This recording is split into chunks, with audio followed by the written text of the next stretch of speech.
Hello, my little kobolds. I am Rags, the kobold, and we are going to be playing some Mass Effect. As you all have probably noticed, I have updated my overlays through a very nice production gnome production somebody. Um, he's very nice. Um, and I went to him and said, "Hey, could you make me up some new overlays?" And he went, "Yes." And so he did. And so now I have new overlays. Yay. Um, for those of you who weren't there 2 Saturdays ago, I also got a new microphone, which I gushed over. And I also have a Stream Deck, which I enjoy pushing buttons. I always enjoy pushing buttons. Buttons.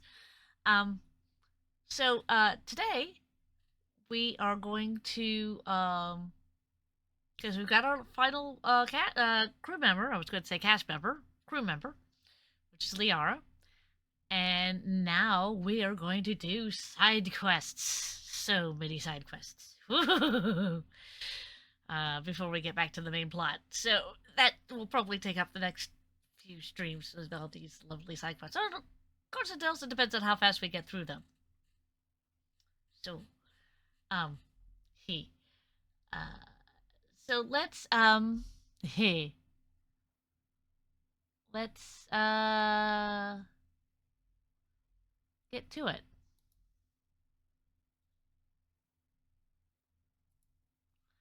I'm gonna turn on the music there. Go to start. Woohoo!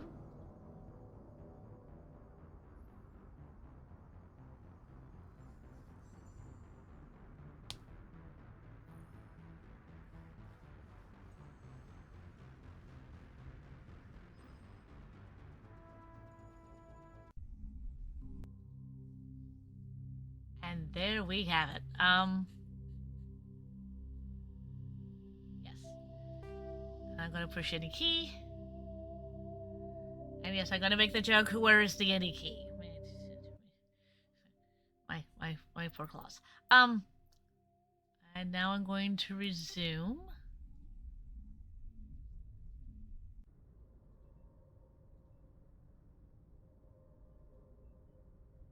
Here's my lovely character. And now, let's see here. We'll go to this. Nothing's blinking at me, that is good.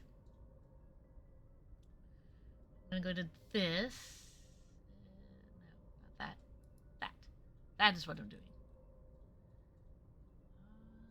Let's see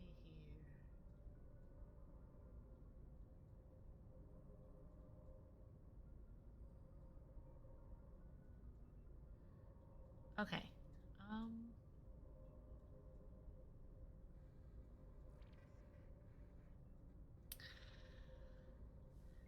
Because I am a very forgetful little kobold. Let's not do that. As I flip through my various pieces of paper and shuffling things around on the desk here. I am going to go and write some stuff down so that I'm not constantly having to go to the things that I've got pulled up that you all can't see.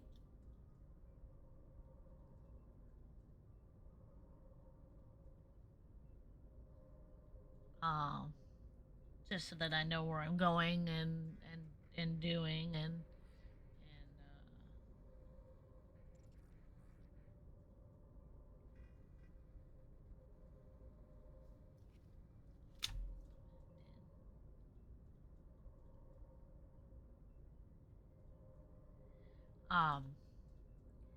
just what this little kobold likes to do.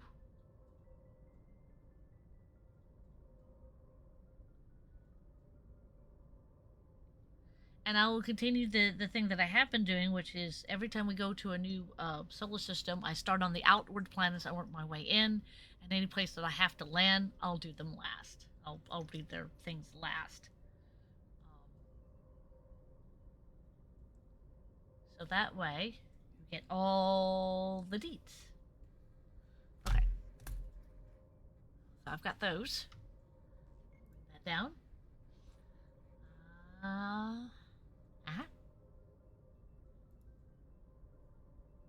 Let us, Alright.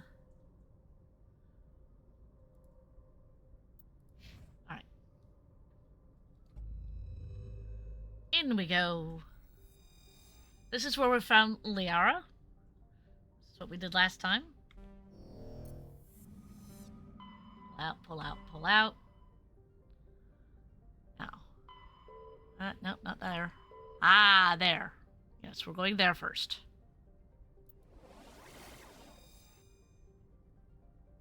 Ooh. Okay, so we have Ming and Han, and we're going to go to Ming first. Ming the Merciless. No, wait a minute. Yes. Lady Mary has told me all about that old TV show with the flappy hands and why do I need towels and stuff like that. Ooh, okay.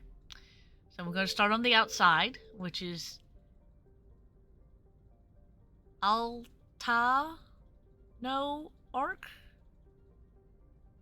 Please forgive me if I pronounce these things wrong, because I have absolutely no idea. Altan or Orc. Alta Nork. Alta Nork. Alta Nork. There we go. I can see that. Is a small but typical hydrogen helium gas planet with no outstanding features. Its combination of a strong magnetic field and relatively shallow gravity well make it a popular stopover world for discharging faster than light core drives. Its orbital period is 4,005.7 years, Earth years. That is really, really long. Its radius is 32,605 kilometers, and the day length is 16.3 Earth hours. So, wow, the year for this particular planet is really, really, well, big. Ooh, I recovered a medallion. Nice. Okay, so this is the outer thing here, and I don't see anything there. So we're gonna go to Parag. Parag. Again, please forgive me. Parag is a large rock planet with an atmosphere composed of nitrogen and argon. Despite lying over 600 AUs from Ming, the sun, the surface is scorching hot, mainly composed of aluma with deposits of silver. Ooh! Due to the radiation and heat, landing on this particular planet's sunward side is anything less than a warship grade shielding, which will likely be fatal. Ooh. Argyle rotates at a retrograde to the rest of the Ming system, indicating that it's likely a captured body. Oof. Its orbital period is 1,930.3 Earth years. Again, a very slow thing for its 1 year. Its radius is 7,979, so 7979. Ooh. The day length is 22.4 Earth hours. The atmos pressure is 1.58 Earth atmospheres. The surface temperature is 1,117 degrees Celsius, which is very, very hot. And the surface gravity is 2.0 gravity, which is twice the gravity of Earth's, if I'm getting that right. Lady Mary tried to teach me a little bit about this thing you guys call science, and I understood some of it, but some of it went over my little kobold head. So, Ooh. Okay, so that gave us that.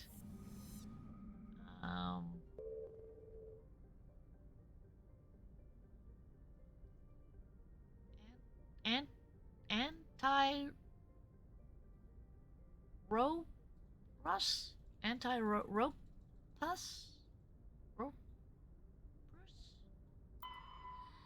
I'm going to really struggle with some of these planet names. This particular planet is a hydrogen helium gas giant that formed in the outer regions of Ming's system, and and is in the process of migrating inwards. Oh dear, I'm glad I don't live there. In a few million years, the planet's atmosphere will begin to boil away into space. The sizable temperature difference between the side of this planet facing the energetic blue giant primary and the side facing the cold deep of space. The variance powers massive cyclonic wind systems. The intense heat absorbed from the sun, with the addition of its own internal heat engine, causes the planet's dark sides to radiate faintly in the infrared. The orbital period is 284.2 Earth years, so it's a little bit faster than the rest of the other ones that we've been seeing, but still, that's a really long orbital period. The radius is 57,948 kilometers, and the day length, wow, this one zips, for its day is 10.8 Earth hours. Woohoo!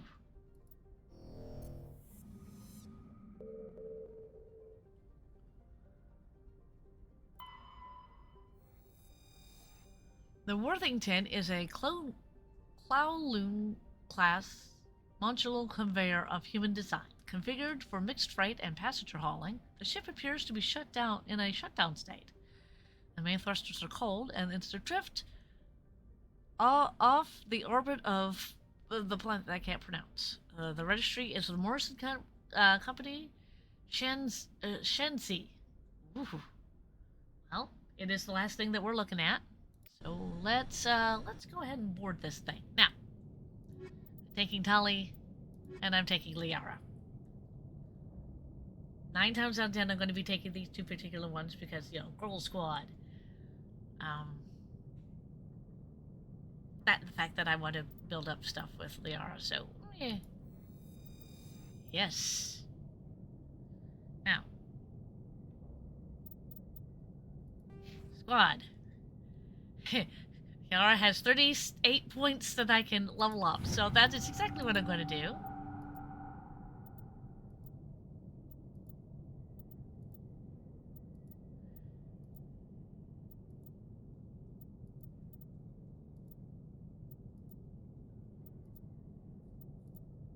There we go. I don't have to do... Oh, no, I do have to do that for her. I forgot to do that. Oops. I have to do it for me. No, I do not. Cool. And again, like in all my streams for this, I will read the codex toward the end of the stream. So let's get this started. Looks like this vessel was abandoned. Most of the systems seem to be disabled. Only basic life support appears to be functioning. That would be a good assessment. Let's see here. That way. Looks like we can go this way.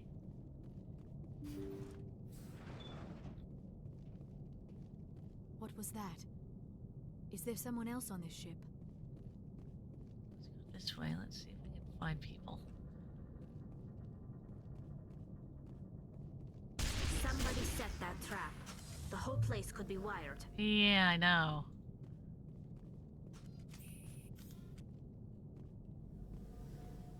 Let's, oof! Owie. Perimeter clear.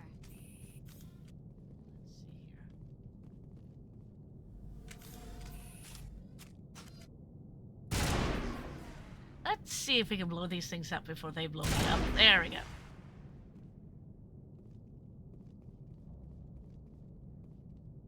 Yeah. Alright.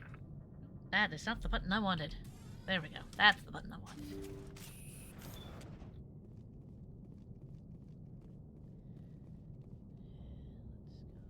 Let's go this way. Aha! Looks like that machine is keeping him alive.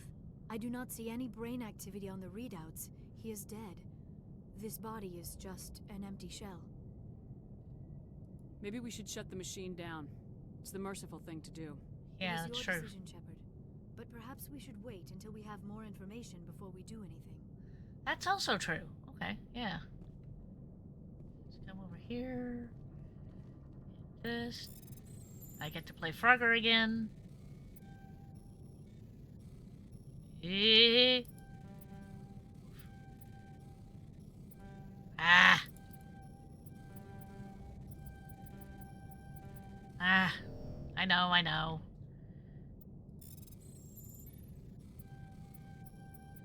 There we go. Ooh. Is there anything else I need in here? Ah. Jacob's not going to make it. His brain was deprived of oxygen for too long. There's nothing any of us can do for him now except let him die with dignity. Sure. That's what he would want. Yeah. I'm more worried about Julia now.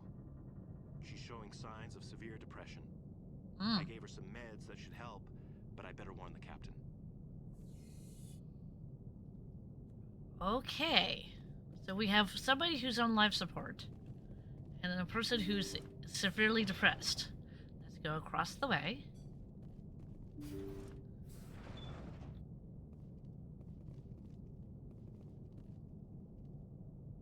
There's nothing else in here.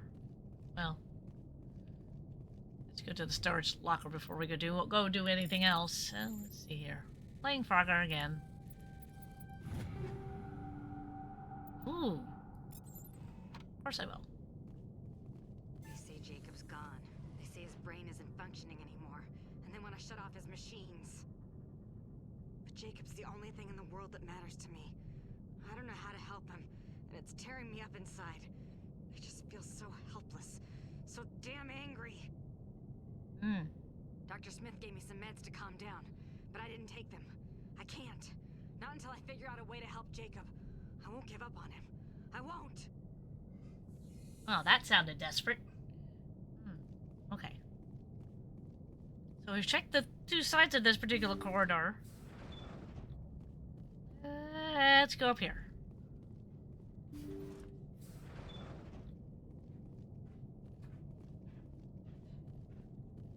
Jacob is showing no signs of brain activity. There's nothing more we can do for him. He wouldn't want to be kept alive by machines, so we're going to disconnect the life support. Dr. Smith is worried about Julia's reaction, though. She can't seem to let Jacob go. The stress is making her implants flare up, causing intense migraines. Ooh. It'll probably be easier for everyone if we don't tell her until after we shut the life support down. Give her a chance to... Uh-oh. Julia, what are you doing here? Why are you... Oh dear. Okay. Well, now we know what happened. I will destroy you!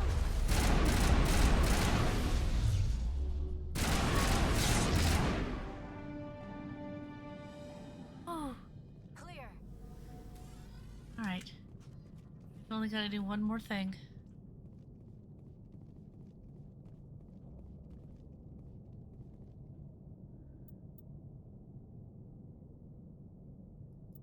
That was the compassionate thing to do, Shepard.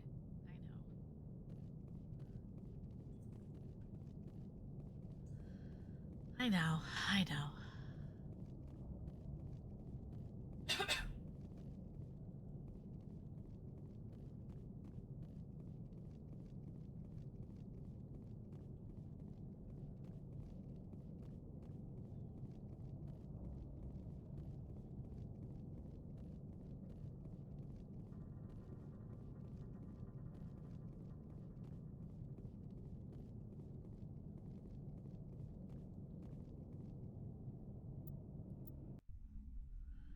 Eesh. All right.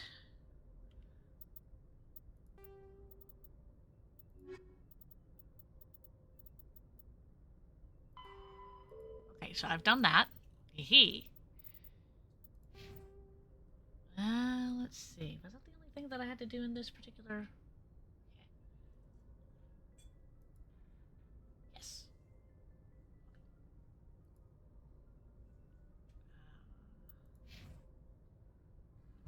here.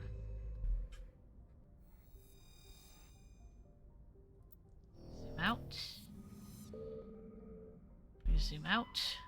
And now we get to go over here to Han.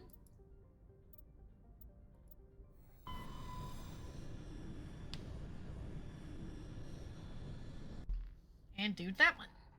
Okay. Let's start with the outermost planet, which is Pat-at-Onlus. Pat-at-Onlus. Pat-at-Onlus is a large rock world with unusually thin atmosphere of hydrogen and carbon monoxide. Ooh. The frigid world's crust contains extensive deposits of uranium and occasional loads of naturally occurring plutonium. With a total mass more than 4 times that of Earth, Patelius should have significantly thicker atmosphere. This unusual feature has flagged it as worthy of scientific investigation. Why? But the need for extensive amounts of radiation shielding has deterred interest. Okay. The orbital period is 297.4 Earth years. Again, a very slow orbital period. The radius is 8,927 kilometers. The day length is 36.0 Earth hours. Wow. The pressure is 0.06 Earth atmosphere pressures. The surface temperature is negative 74 degrees Celsius. And the surface gravity is 2.8 Gs.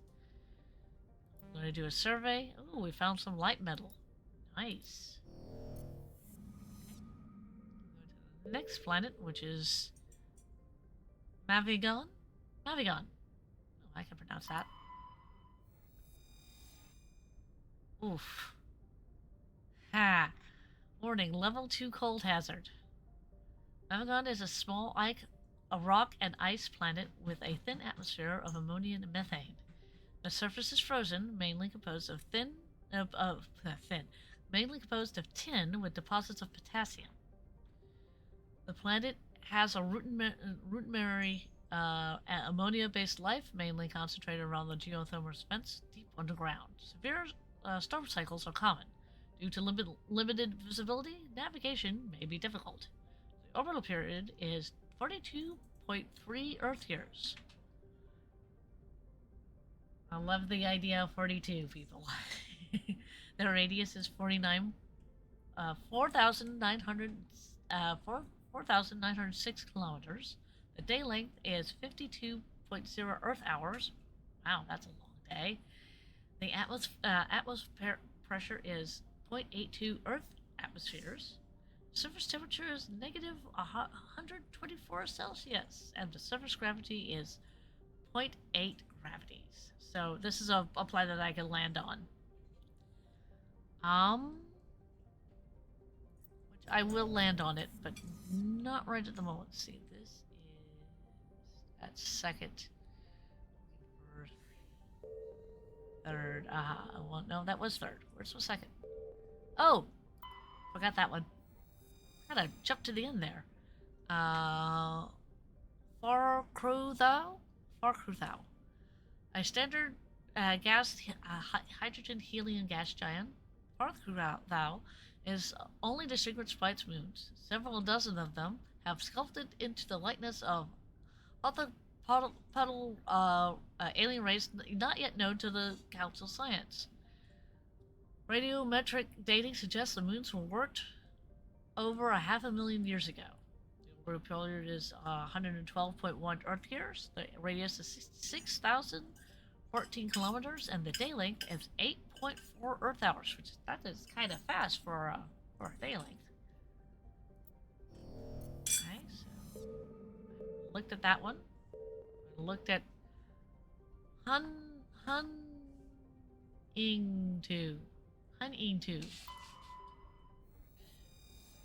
Huningtu is a Jovian-sized gas giant with a standard hydrogen-helium atmosphere. Traces of methane gave the planet a distinct cobalt blue tint. Ooh, cobalt blue. Very nice blue. The spectral analysis indicates its extensive ring system and is mostly composed of ice crystals. Hunting Ing 2 is exceptionally powerful, has an exceptionally powerful magnetic field, which could create strong radio interference throughout the inner system. The orbital period is 31.8 Earth years. The radius is 73,733 kilometers. And the day length is 16.7 Earth hours. And then the very most inner planet, which is Paraven.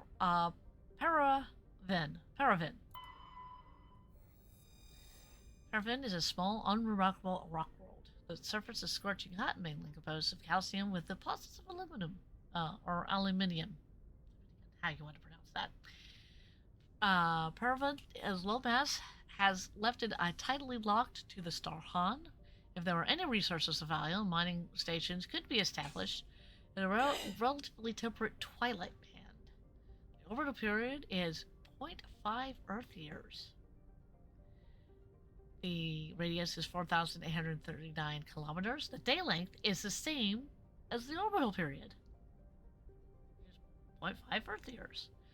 The atmospheric pressure is 0.0 Earth atmos. Surface temperature is 414 degrees Celsius, and the surface gravity is 0.5 Gs. Oh, and I found Matriarch's writings. Oof. Nice.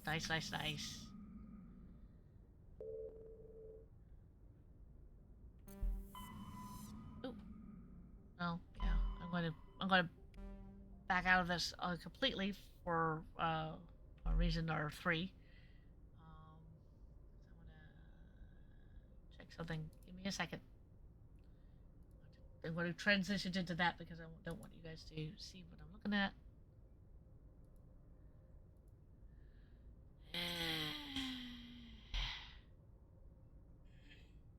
Well,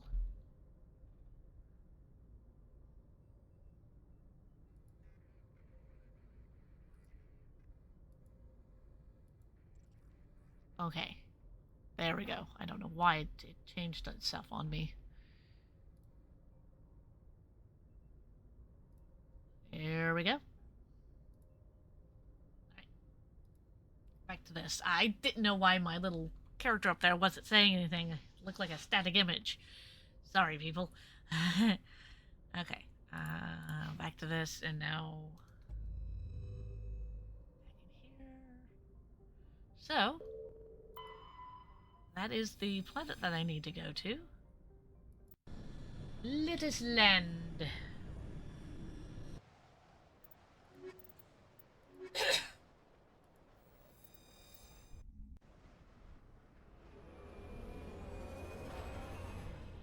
Here I come down in the Mako. Whee! Okay.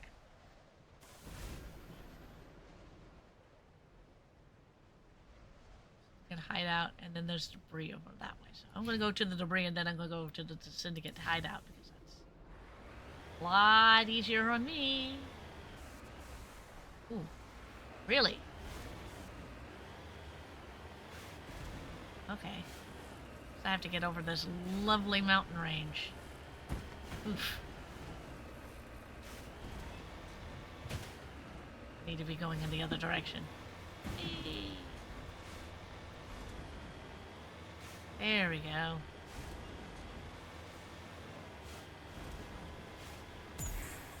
Woo.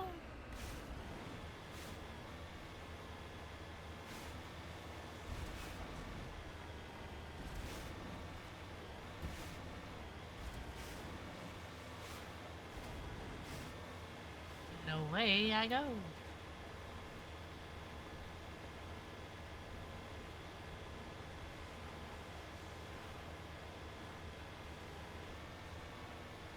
Now I see it.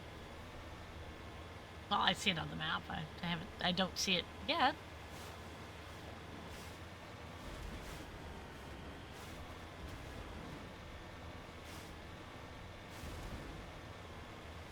See here? Ooh, there it is.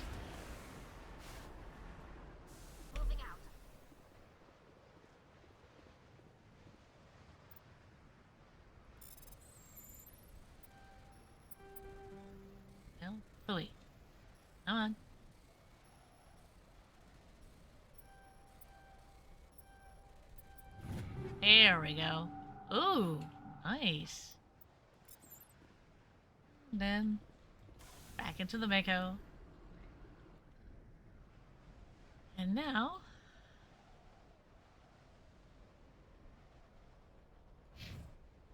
there we go.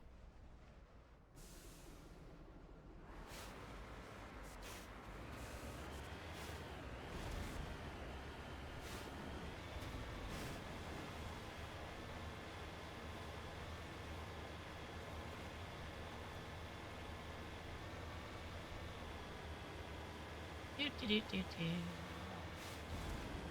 Do do do do do do.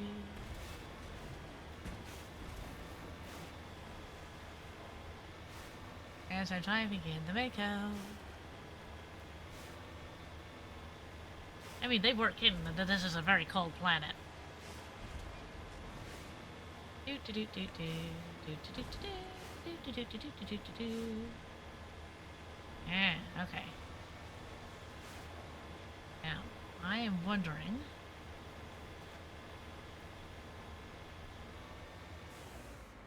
Place that I need to go to up there. And if it is up there, I'm going to have to find a way to get up there, right?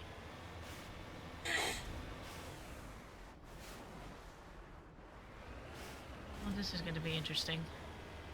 How am I going to get up there? Carefully, I would imagine.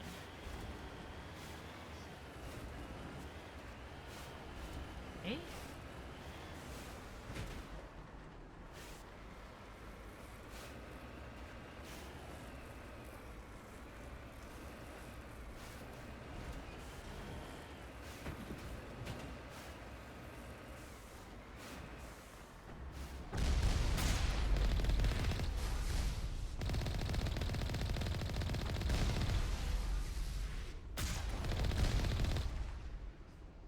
All right. Ooh. Let's see here. Ah, there it is. On my way. For to be in the place where I can actually hit the button max, as it were.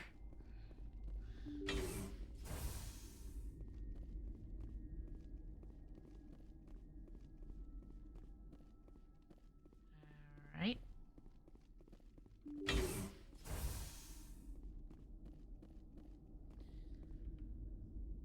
Let us go to the equipment and see what I've got.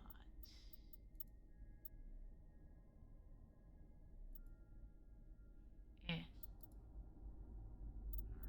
let's...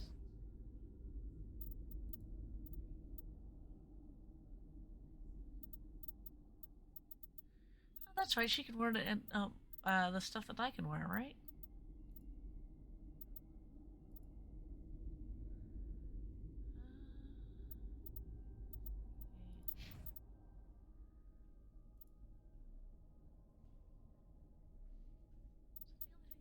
She can wear.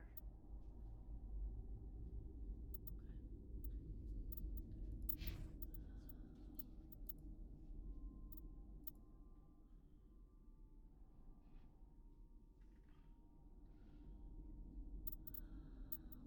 equip. Yes. Let's see here. That one.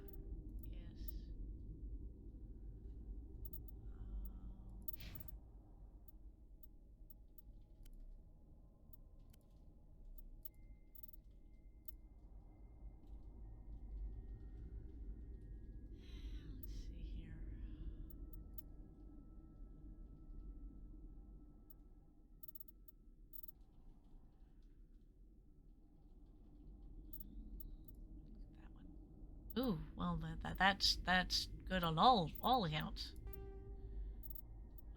Uh,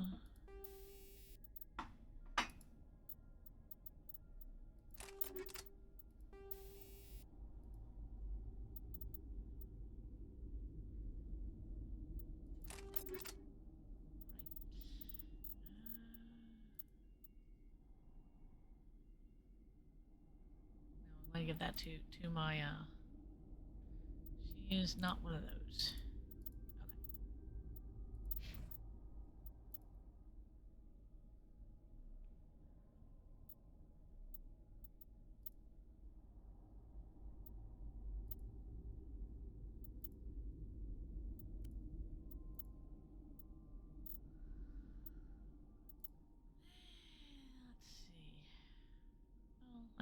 I could.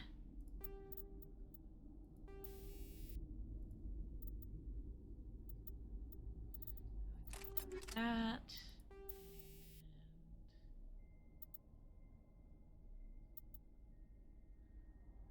And that. We'll do you for a second because.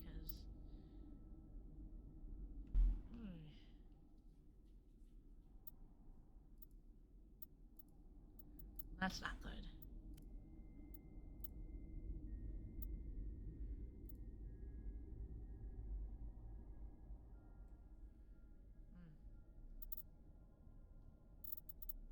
Alright. Alright. I just want to be a little bit more prepared this day.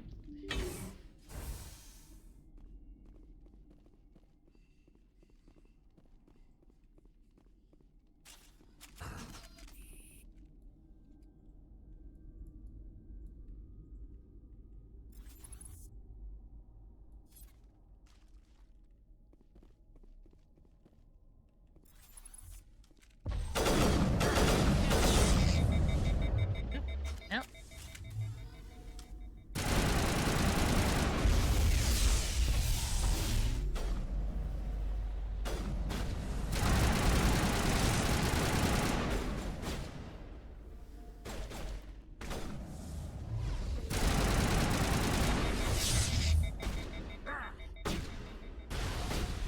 I will destroy you.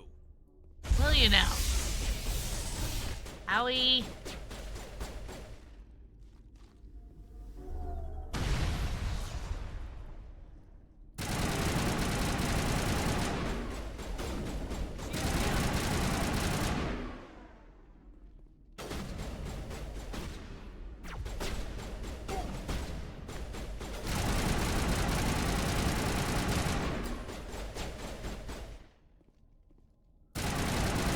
Come on.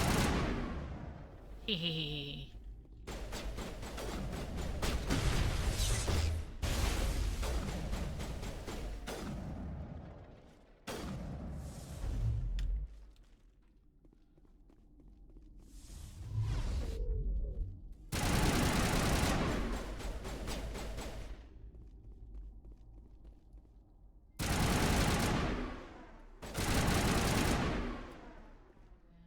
That last one.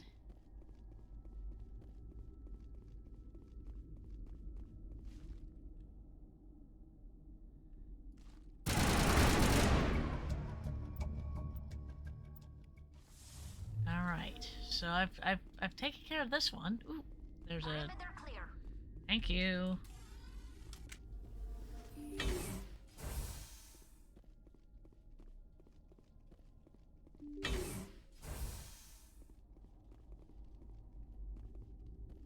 Let's go this way.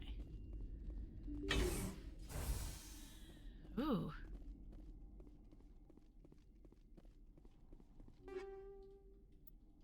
All right.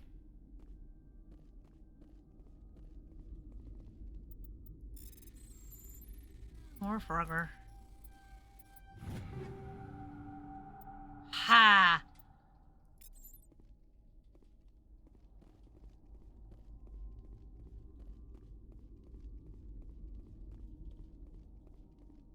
And now we go this way.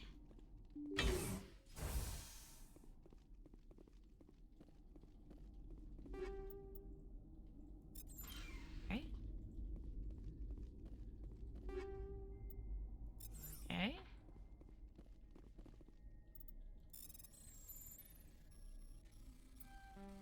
Oh. Come on.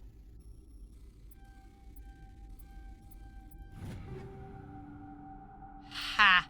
Alright. I think that was everything in here. Yep.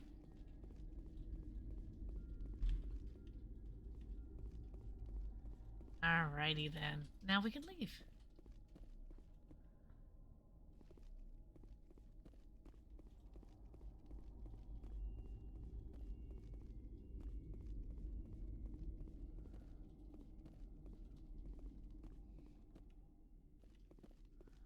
Do do do do do do do do.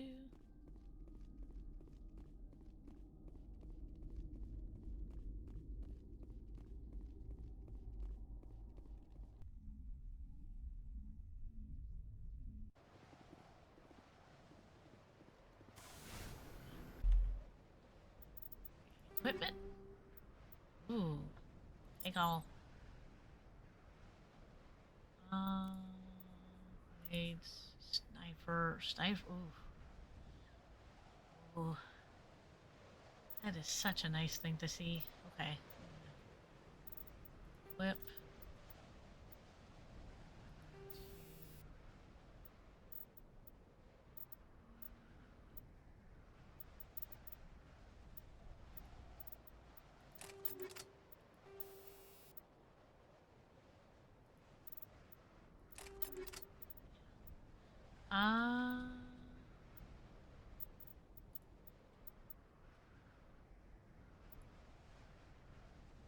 Ooh, well now that's nice.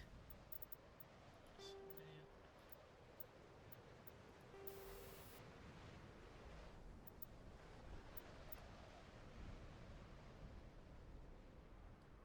know what? I think I'm gonna put something new on that.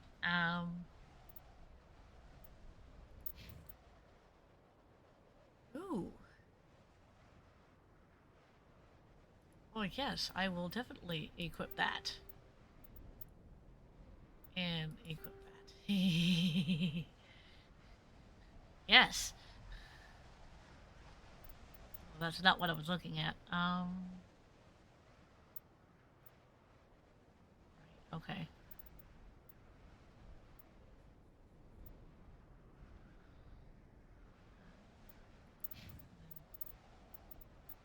That's that. Okay.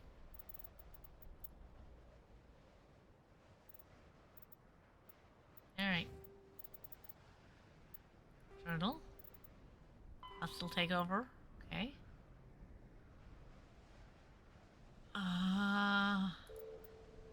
Right. Okay.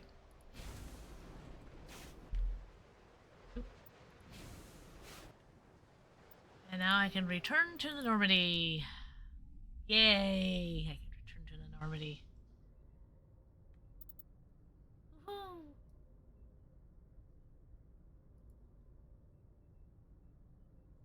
Huh. Oh, that's interesting.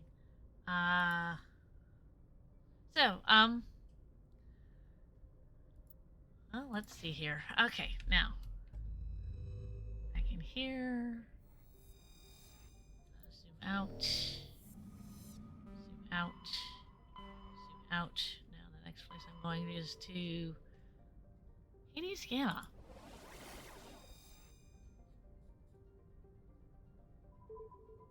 Okay. So I'm going to go to Antineus first. Then we'll go to the other one. Okay,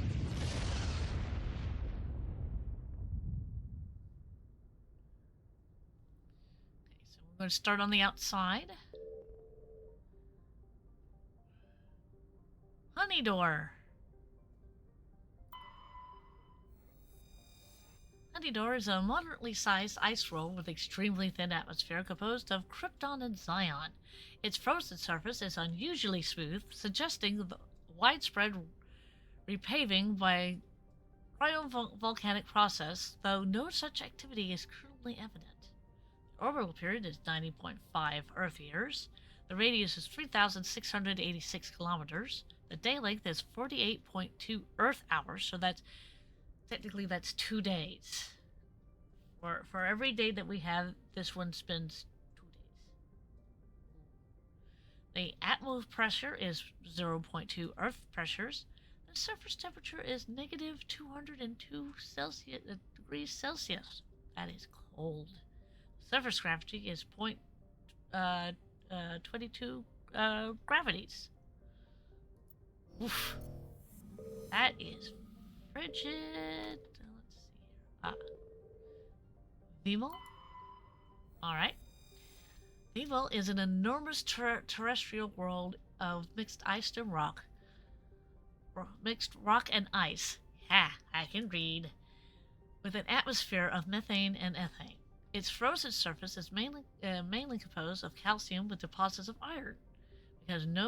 Because of noxious surface gases, explorers are warned to use extreme caution. Yeah. The orbital period is 37.5 Earth years. Its radius is 10,314 kilometers. The day length is 36.3 Earth hours. The atmosphere pressure is 1 Earth atmospheres. The surface temperature is negative 61 degrees Celsius. And the surface gravity is 1.1 Gs. I'm going to do a survey on it. Ooh, I found a rare element. Ooh. Okay. The next one is the third rock in. Yep, third. Traben. Traben is a modest terrestrial world with an atmosphere composed of nitrogen and argon. Its surface is mainly composed of nickel and with deposits of silver. Traben's environment is relatively mild, but the scarcity of water or similar enabling substances has prevented the development of any biosphere.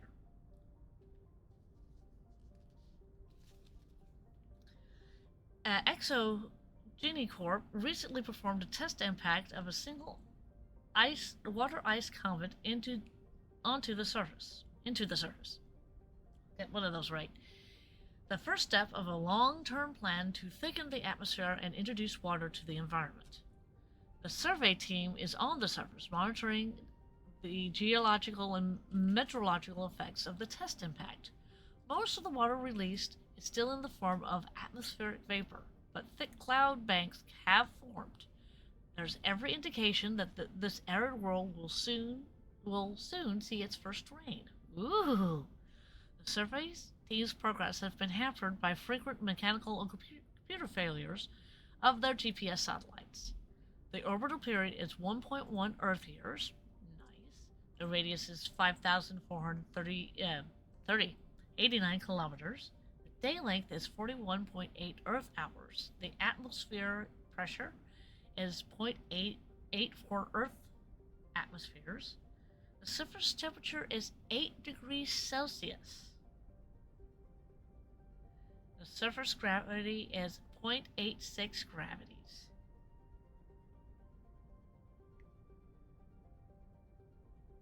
So, yay. And this is a thing that I can land on. Oddly enough, not one of the things that I have, so I'll come back to it. Trust me, I'll come back to it. Ploba. Ploba is the second and by far the larger of Antaeus' two gas giants. Active scans by survey ships have returned tantalizing indications of massive solid structures deep within the atmosphere, too regular a pattern to be anything natural. Some believe Ploba is a Jupiter brain, a planet-sized computer. Adherents to this theory have fruitlessly beamed signals towards the sunken megastructures, hoping to get the machine's attention. Do you really want to get the machine's attention? Really? Others believe that an ancient spacefaring race disposed of their weapons of war by dumping them onto the planet. The last attempt to reach and salvage Ploba's deep anomalies went tragically wrong, which ended with a crew of 12 being trapped and crushed by the gas giant's lower atmospheres. Orbital period is 20.4 Earth years, radius is 74,221 kilometers, and the day length is 17.3 Earth hours. Ah! I'm going to read this out too. Screams of nightmarish creatures can be heard in the distance as massive explosions of fire and chaos light up the darkened skies. Some beasts can be seen fleeing, a pained fear glossing their eyes.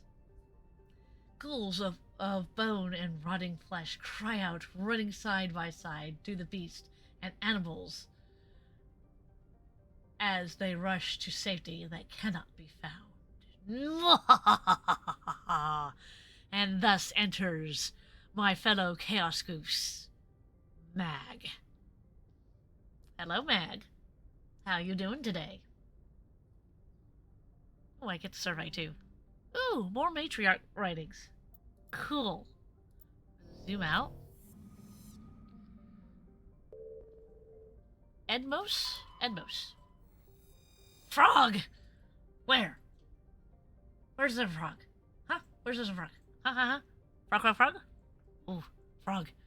Edmos is a standard hydrogen helium gas giant with traces of methane in its atmosphere. If Tribun's terraforming is successful, it's expected that a helium-3 fueling refining facility for the system will be set up here. Oh, a frog under your butt. Wait. What? Hey. Okay. The orbital period is 7.8 Earth years. The radius is 36,826 kilometers. And the day length is 13.7 Earth hours. Oh God. I am not reading that third one. The image that I had in my head. Oh, Mag. Oh, gosh. Ooh, gas deposit. That was just... Thank you for... Yes, thank you. Age-co? Age-co. Age-co! Woo! Yes, woo. Very woo. During the initial survey of the Antinous system, only a single flyby probe was spared for a small scorched world of Age-co.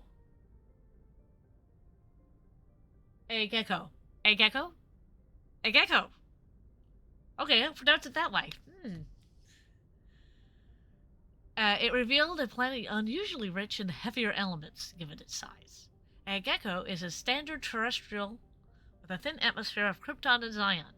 Its crust is mainly composed of magnesium, with deposits of cobalt and other heavy metals. Due to extremely rough crater terrain, starships are discouraged from landing. Gee, I wonder why. Gecko is funnier. It is. The orbital period is 0.1 Earth years. The radius is 2,147 kilometers. The day length is 59.9 Earth hours. The atmospheric pressure is 0.27 Earth atmospheres. The surface temperature is 346 degrees Celsius. And the surface gravity is 1/4 the gravity of Earth. Magnesium mining. Woo! Yes. Now, we get to go to... Is it that one? No, it's not that one.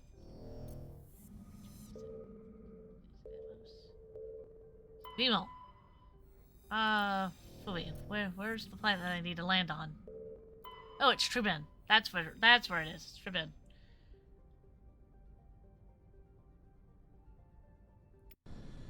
Way to land. I'm gonna pick my ladies. Set my squad. Boom. Boom boom button.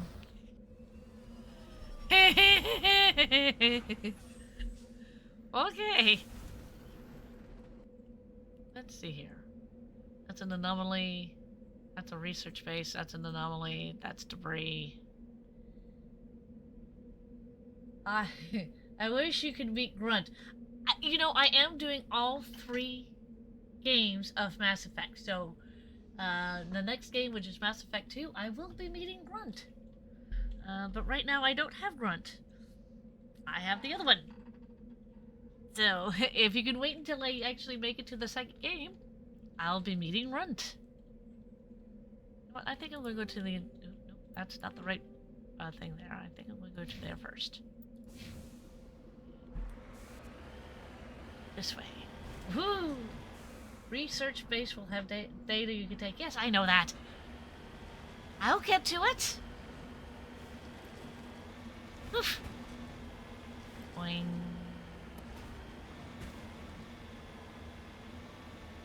I'm going to be doing a lot of boinging because I like boinging. Boing, boing. Boing, boing. Ooh. Ooh, there's 2 things there. Ooh. Pickle explosion. My lovely Chaos Goose. Oh, how I've missed you. Oh, shit. Ah!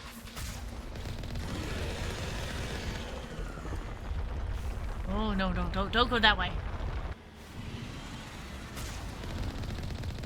I hate the thresher moles. I really do. Ooh.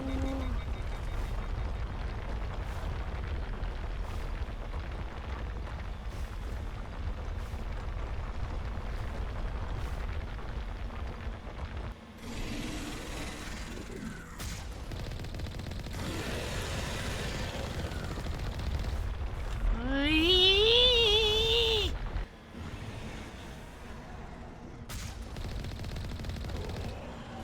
Oh. Ah. Okay. Huh? I'm repairing now. Oh. Oh, beware. Some of them have. Never mind, you figured it out. Yes, I did. I hate those things. They are not nice creatures. They have never been nice creatures.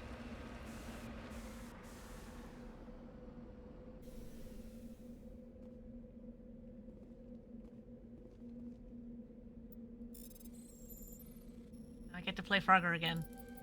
Oop. No. I was gonna play Frogger. Come on. Let me play Frogger. There we go. Woo! Normally usually have thresher malls guarding that. Well, yes, I know that.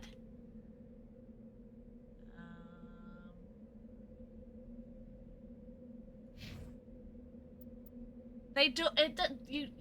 It doesn't make it any less easy for me to kill the silly things, Mac. It just.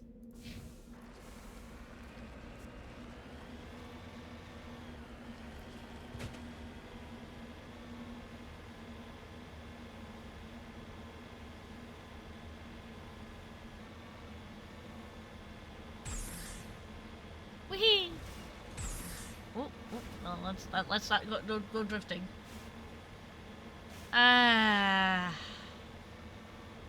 Whee! As I go across these snakes and keeping my eye out for those thresher moles.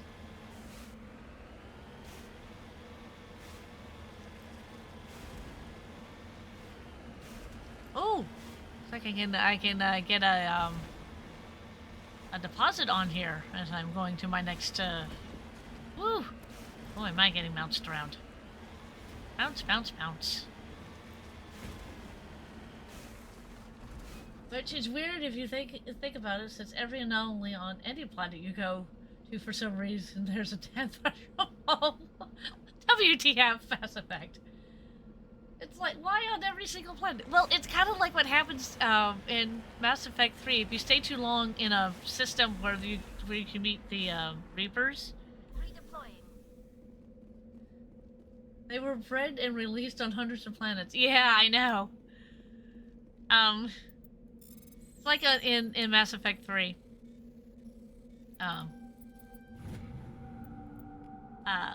If you stay too long on a certain planet, you can meet up with the or certain system, you can meet up with Reapers, and then they decide to take them out. Which, you know, that's okay. So now that I've done that.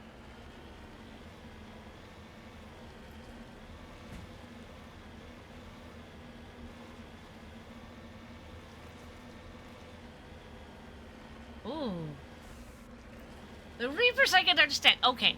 Fair. I'll give you that. Fair.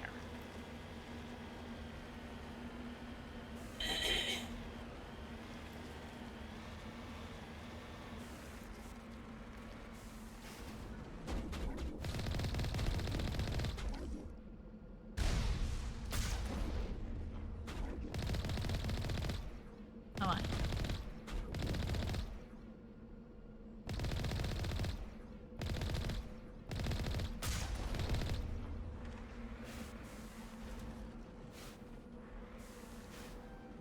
Oh, well, come on.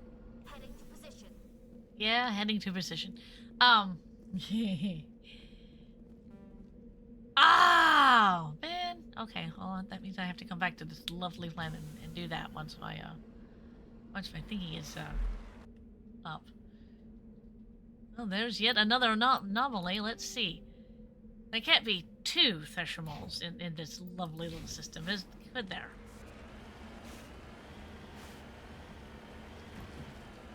Eee.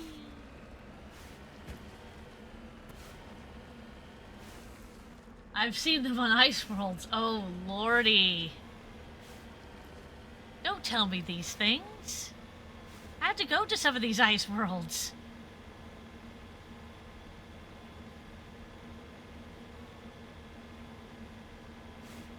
Ugh.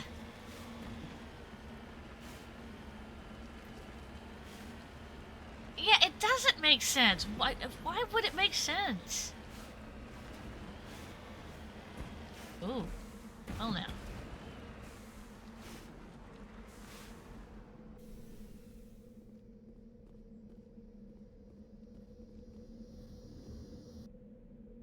This device is transmitting a tight beam signals to the geosynchronous orbit. Disrupts the survey team GPS satellites, causing them to crash nearby. Well, I think I fixed that particular problem. You lead, I'll follow. Yeah, I know. Alright. Now, I will set that. This is research space. Just back that way.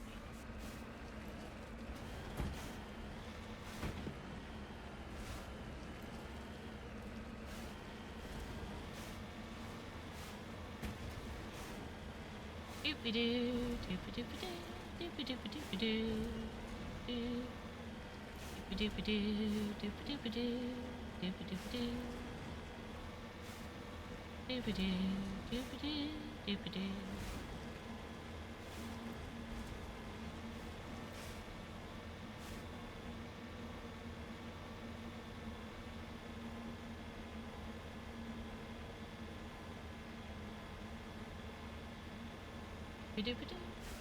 And sure, some game world logic, but come on. It doesn't take much sense to put a singular desert and dwelling species on planets that have such strenuous environments outside of a star. You know what? I completely agree with you. Completely agree with you. Shifting over there. Oh yes, there's something over there, but let's go over here first, because that's where my thinking was directed me to. Oh. This place looks abandoned. Well, yeah. Still doesn't mean I won't look.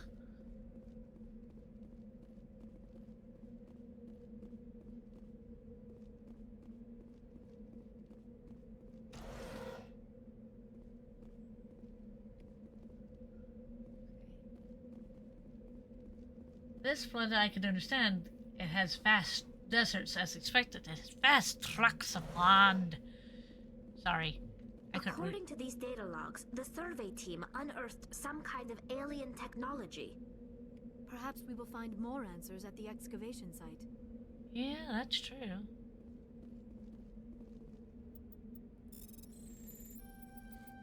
Whee! Alright.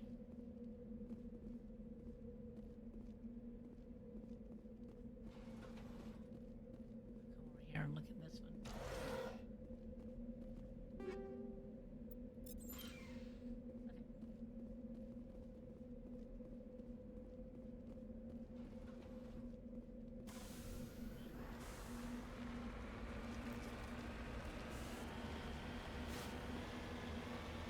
And now, going here, because I spotted this as I came in.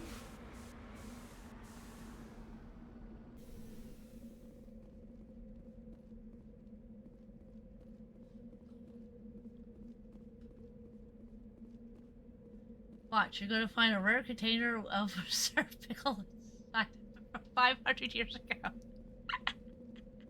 Well, that would be something alien. Yes, I completely agree with you. Oh my lord.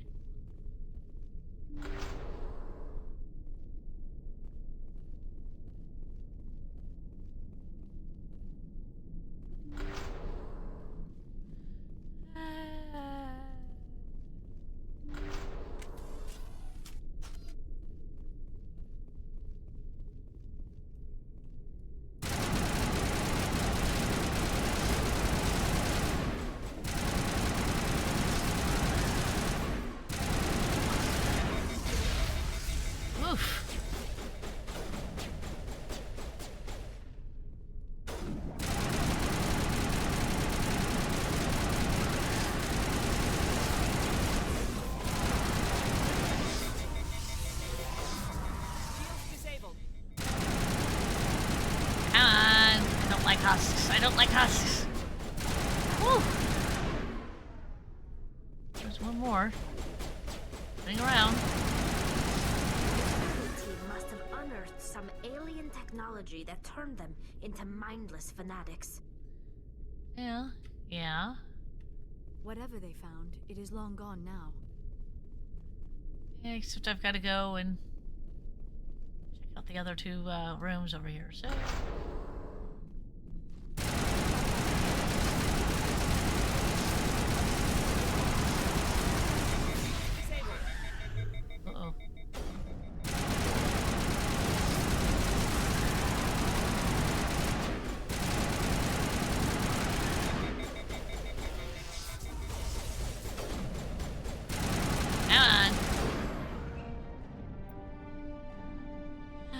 Uh-oh. That accounts for all the Exogene survey team that were converted to cipher husks by devices similar to those used by the Geth on Eden Prime.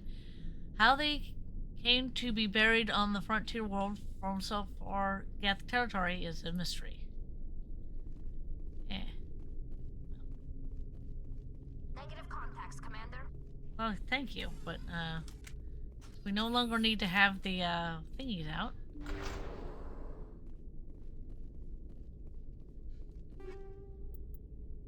Take all.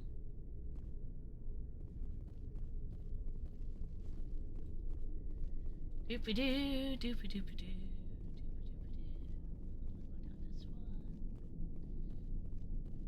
Just so that I said that I've checked everywhere.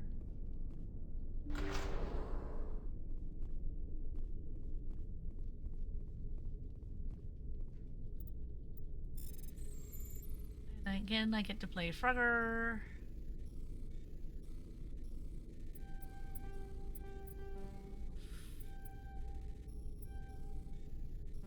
Oh, for freak's sake, come on. Yeah, I know. Oop.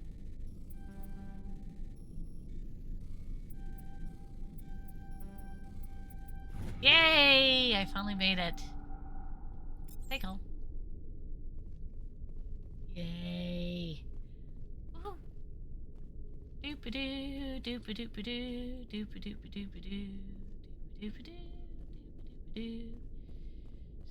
Scooby-dooby-doo, scooby-dooby-doo. Ooh, there's a locked crate here.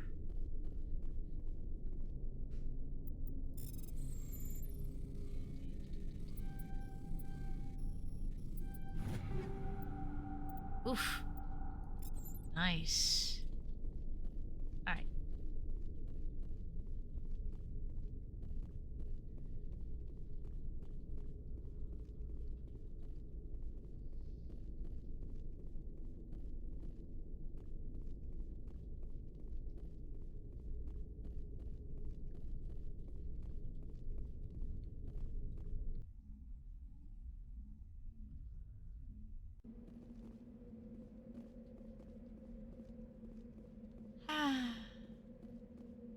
The only thing I couldn't do was something that I had, my electronics was too low.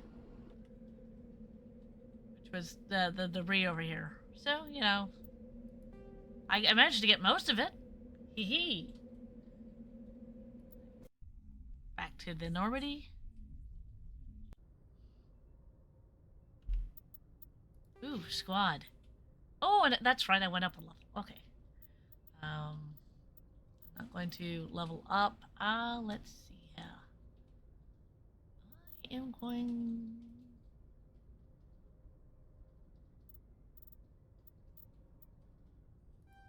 You know, I want to keep going up on the,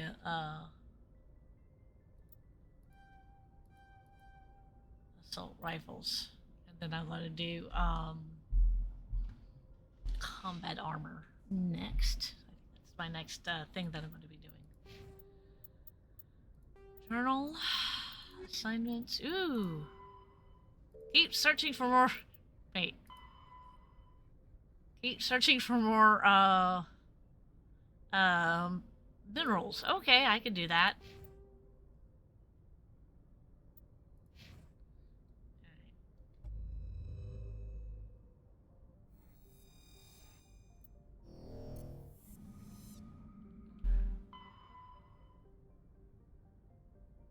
I have this one up here.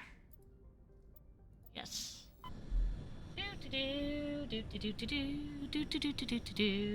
Commander, urgent message from Alliance Command coming in. Okay. I'll patch it through. All right. Shepard, this is Admiral Hackett from Alliance Command. We've got a situation here, and you're the only one that can handle it. What do you need, Admiral? There's an Alliance training ground where we test weapons and technology and live fire simulations. Uh-huh. One of the VIs we use to simulate enemy tactics in the drills is no longer responding to our override commands. Oh dear. It's gone rogue. Are you telling me this computer is thinking on its own? We're not stupid, Shepard. This is a virtual intelligence, not a true AI. It's not self-aware, and it can't access any external systems. We didn't do anything illegal here. Virtual intelligence support is critical to our military success. VIs process thousands of status reports and react in nanoseconds. No human can do that. We need you to fight your way through the training ground of the VI core and manually disable it. Can't you disable it remotely? Our fail-safes aren't responding. The VI operates on a closed network. It can affect any external systems, but we don't have any direct access to its processes.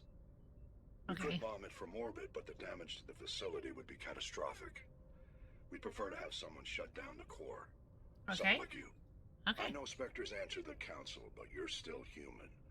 You're still part of the Alliance military, and right now we need you. Okay. The VI controls all the facility's weapons, drones, and automated defenses. You're the only one that can pull this off, Shepard. Good luck.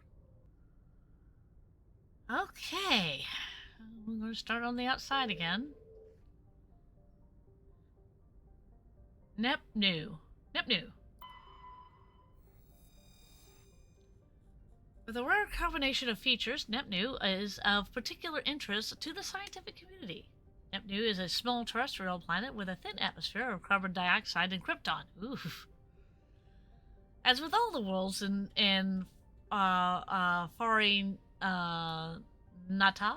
Farinata, its surface is scorching hot. The crust mainly consists of silicates laced with iron. Orbital period is 302.0 Earth years. The radius is 3,742 kilometers. The day length is 30.1 Earth hours. The atmospheric pressure is 0.23 Earth's atmos. The surface temperature is 848 degrees Celsius. That is hot, let me tell you. The surface gravity is 0.27.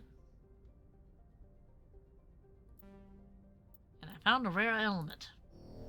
Wow. Okay, so this is the second. Jutama. Jutama is a small, broiling terrestrial world. Its thin atmosphere of carbon dioxide and ethane is being steadily blown off by the powerful solar wind from the star Farinata. The surface is scorching hot and mainly composed of sulfur with deposits of copper. Its density is low enough to leave the world tidally locked to its star. The Alliance Defense Data Network notes that several ships have been spotted cruising near Jutama with transponders off. While the Alliance patrol attempted to pursuit of one, the unidentified vessel rabbited to faster than light. Its trail was lost when it was obscured by the light trace in the confusion of the signals along the Assi Ishtar shipping lane. Woo! The orbital distance is 69, nice, 0.9 AUs. The orbital period is 102 Earth years. The radius is 4,227 kilometers. The day length is 202 Earth years.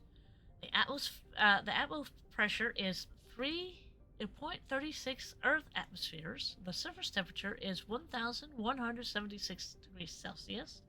And surface gravity is 0.38 Jeez. Wow. Oh, and I found Promethean data disks. Nice. Zoom out. Now I will do that, but not right now.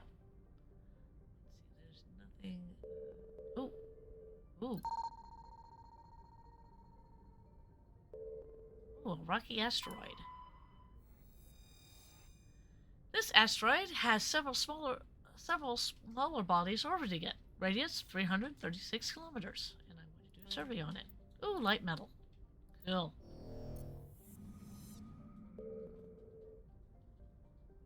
Tunshagun. Tunshagun is a hydrogen-helium gas giant with traces of chlorine and nitrogen in its atmosphere. It has unusually small number of moons for a gas giant, a mere 7. Only a mere 7. This is no doubt due to the star Hafari Nadia capturing the majority of mass during the nebular collapse that created the system. Orbital distance is 5.6 AUs. The orbital period is 3.2 Earth years. The radius is 42,418 kilometers, and the day length is 9.1 Earth hours. So it's zooming.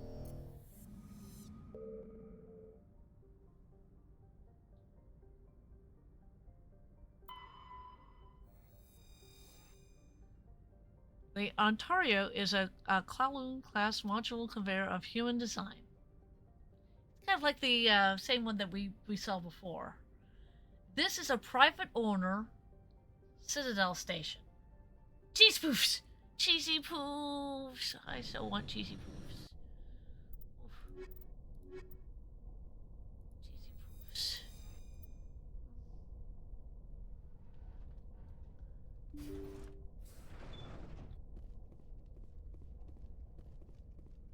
I want cheesy poofs.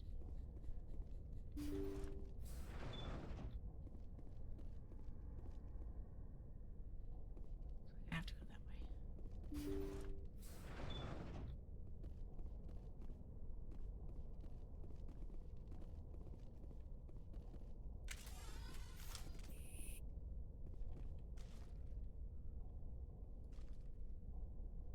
Intruders! Kill them!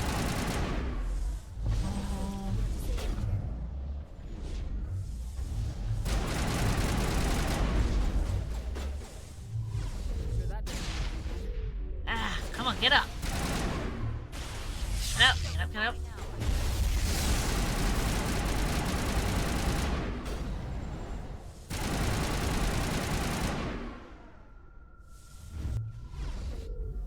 I'm on a timer. Where are you?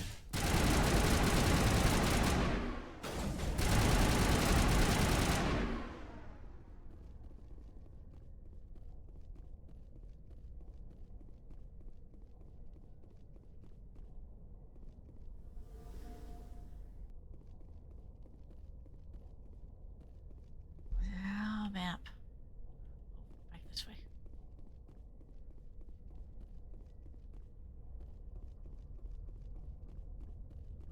Ah, there it is. Fucking hell.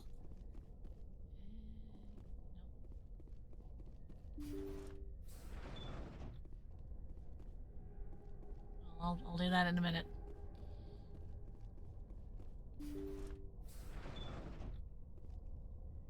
And that in a minute, okay.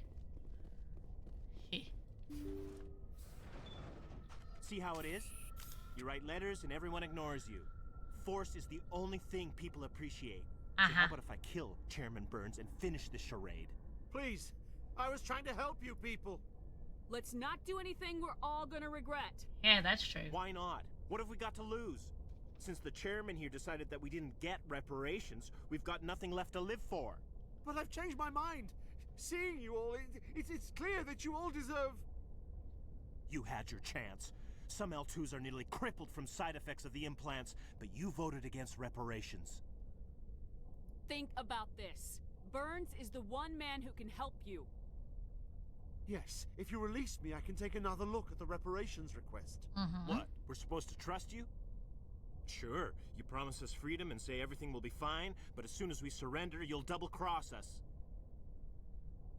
I'm not promising to let you go. All I'm saying is that Burns will take another look. Right, Burns? Absolutely. I had no idea that the L2 biotics were this desperate. If I'd known, the reparations will come. For whatever it's worth. I promise that.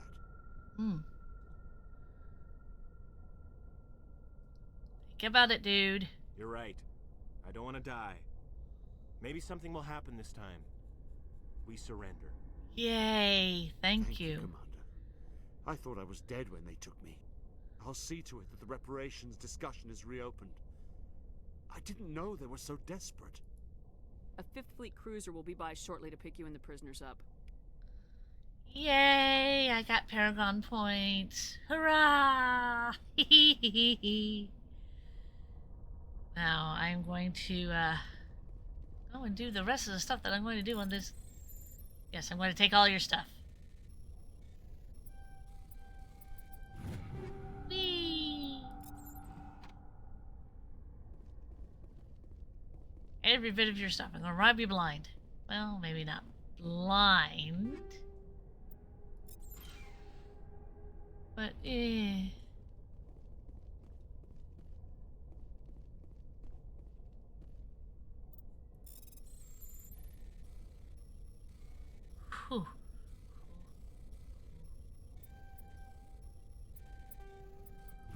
Yay! Whew. Okay.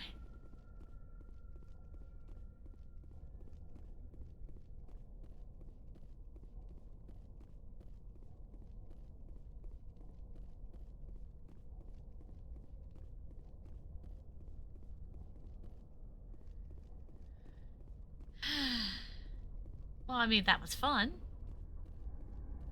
I guess. Rob them of their butter. Take their sacred cheeses. Yes. Yes.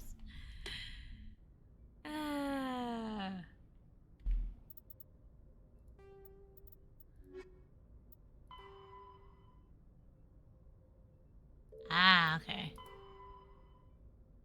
Oh, all right. Let's see here.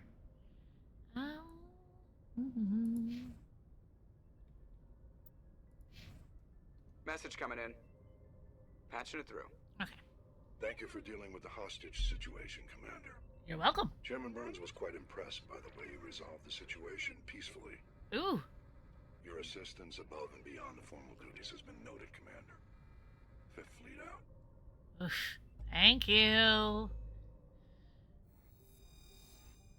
Okay, now I get to zoom out.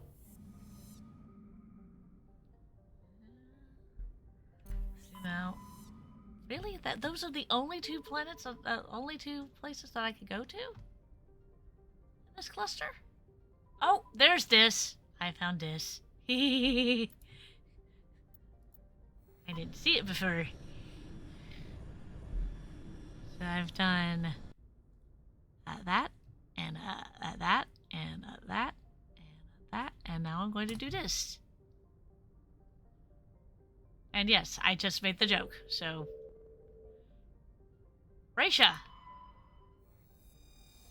Raisha is a standard hydrogen helium gas giant with a with an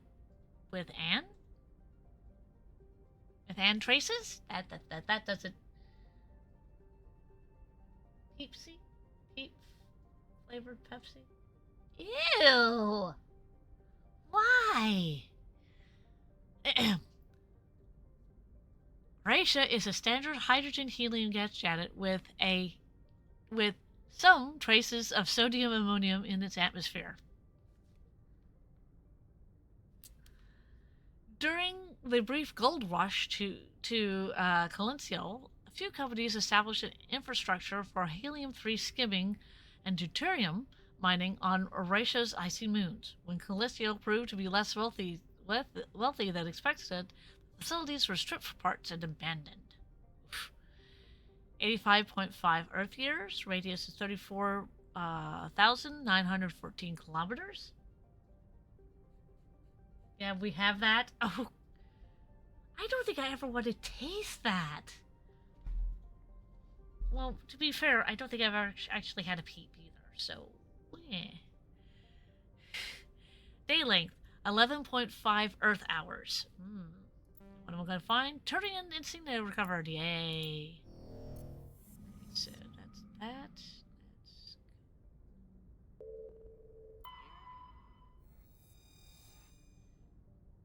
Grimar is an icy exterior terrestrial within atmosphere of carbon dioxide and krypton. Its surface is mainly composed of frozen ammonia and with deposits of tin and other light metals. It's worse than nasty? I'm going to believe you, Mag, because that just sounds bad. You know what I'm saying? That sounds real bad. When exposed to sunlight, Grimar's ammonia can melt, forming equatorial seas of the toxic chemical. Ugh. This has allowed a profusion of simple fungus and lichens to evolve in a low energy environment. A byproduct of their metabolism causes them to glow very faintly. While the light of an individual is insignificant, large patches seem to reinforce the light of one another and are visible from space. I.e., the picture that we see here. Orbital period is 35.4 Earth years. The radius is 3,691 kilometers. There is a 69 in that, which is nice. It's the soda version of pineapple on pizza. Why would people put pineapples on pizza?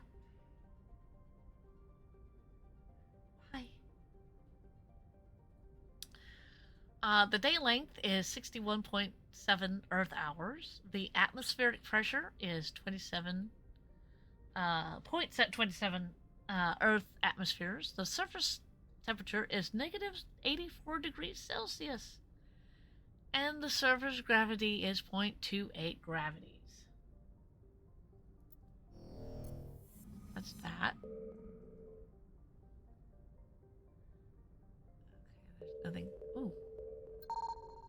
A metallic asteroid. Woohoo!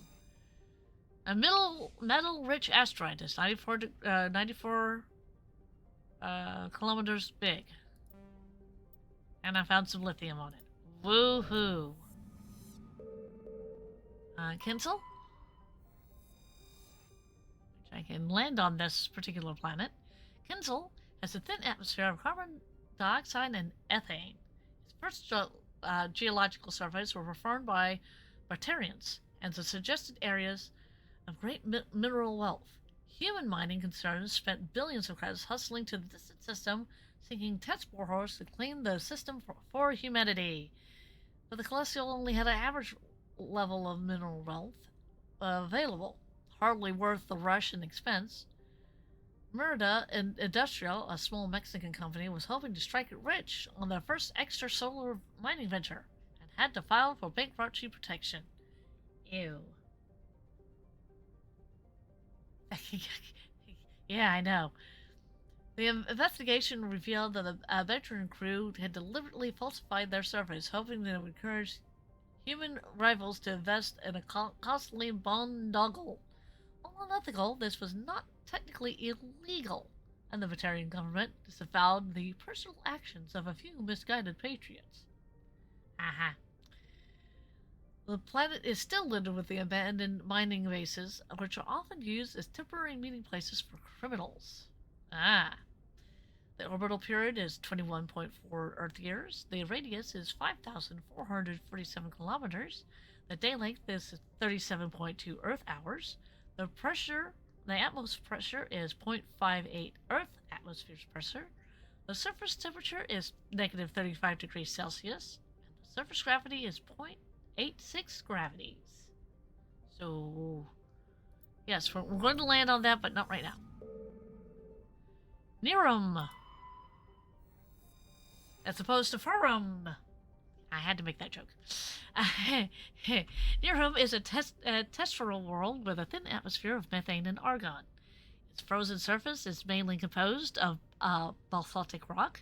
Its most prominent feature is that of the Alias Rift Valley, a long volcanic divergence zone that stretches across half the northern hemisphere. Orbital period is 6.3 Earth years. The radius is 6,779 kilometers. The day length is 31.7 Earth hours. The atmo pressure is 0.67 Earth pressures. The surface temperature is 58 degrees Celsius. And the surface gravity is 0.82 gravities. Ooh, and I found a large deposit of titanium on a nearby moon. Oh. Now for the innermost planet, which is Jartar. Jartar is a terrestrial world that has a trace atmosphere of Krypton and Zion. The surface is hot but mainly composed of unremarkable silicates. Occasional deposits of aluminum, magnesium, and other light metals can be found. Jartar is noted for the discovery of the Leviathan of Dis, the corpse of a genetically engineered living starship. The Leviathan was found at the bottom of a crater by a Batarian survey team. Bouncy baby butter chicken. Are you trying to make me say tongue twisters bag? And estimated to be nearly 1 billion years old, it disappeared after a visit to the system by a Batarian dreadnought 20 years ago. Since then, Batarians have steadfastly denied that the Leviathan existed at all. And all the more seriously have shown recordings of a corpse made by Salernian researchers. The orbital period is 2.8 Earth years. Radius is 1,410 kilometers. The day length. Chocolate monkey donut bread. Mac, what are you doing? You're making me hungry. The day length is 2.8 Earth years. That is a very long day. The atmospheric pressure is 0 Earth atmospheric pressures. The surface temperature is 82 degrees Celsius, and the surface gravity is 0.717 Gs. So, I'm going here. Chaos! Yes, I know, chaos. You are my chaos goose. And I appreciate every time that you come on and we have a conversation because you are a chaos goose.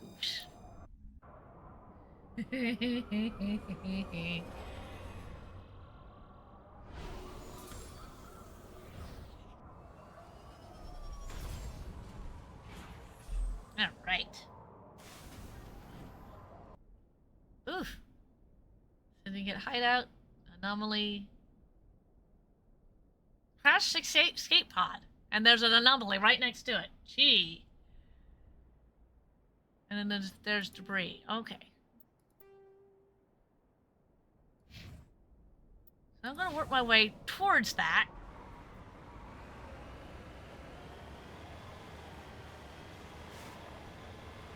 There we go.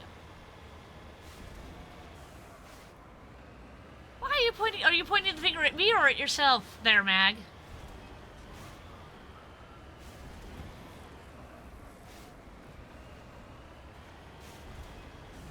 See, the Ice World Watch, there's going to be a Thresher. You know what? I am not going to put it past them. Whee! That was fun. Uh-huh.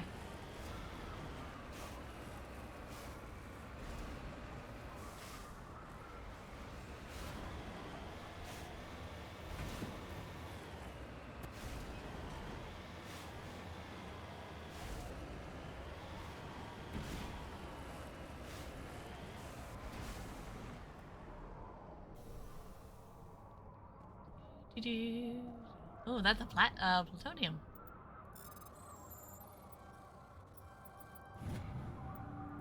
Yay!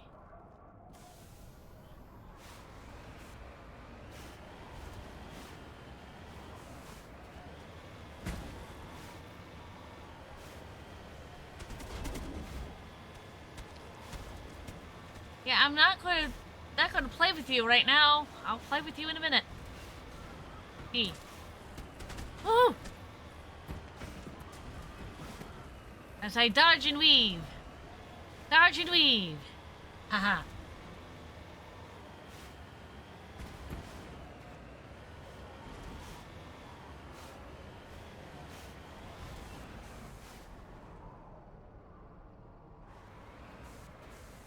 Oh, there it is. Okay. As I said, dodge and weave.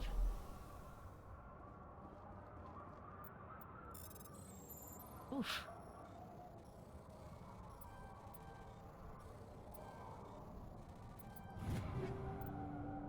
Nice.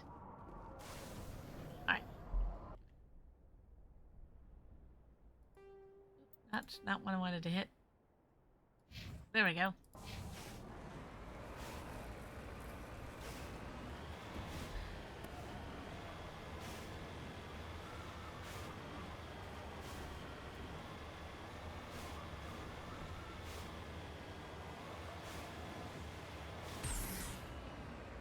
Ooh.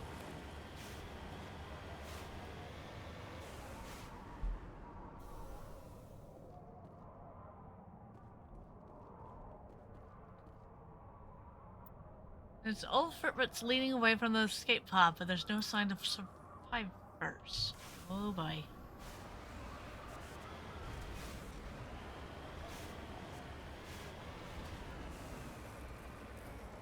Come on.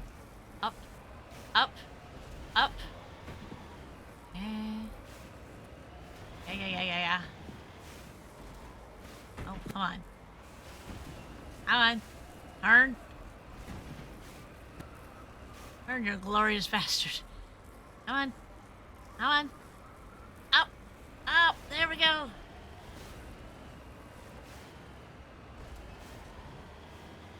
Ooh.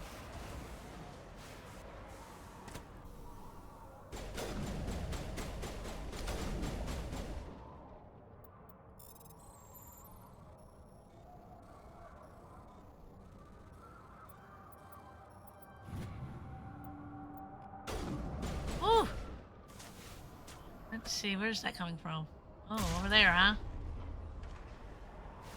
Alright. Fine. You want me to go over there so badly, don't you? Escape pod, that.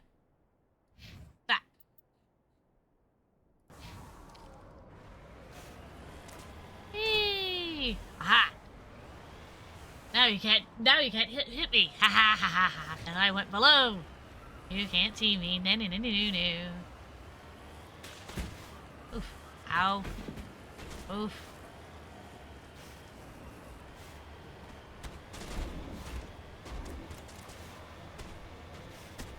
Yeah.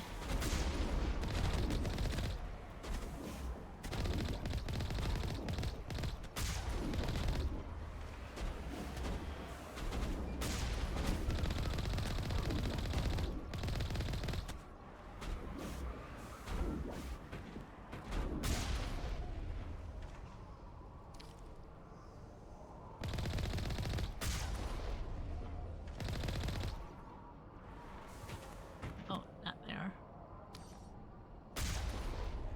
Aha! Run them over! Well, I thought about it. But I'm a responsible driver. I'd rather just blast them out of the air.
No, that way.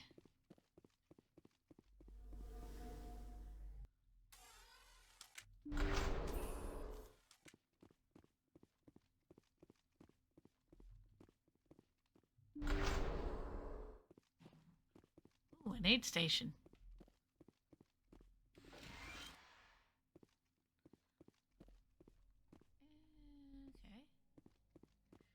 Okay. Running them over saves ammo. Well, remember, I'm playing the first game, which I seem to not run out of ammunition. So I take your reading. I mean, later on, it'll be, you know, that will be quite useful. But right now, no.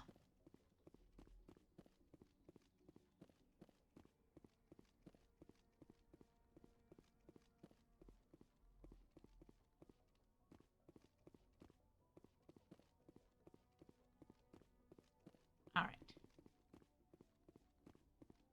As soon as I get back up to the Normandy, I will read the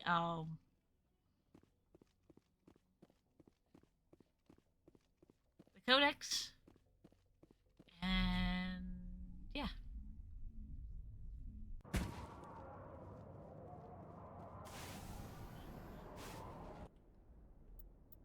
Turn to the Normandy, yay! All right. Journal.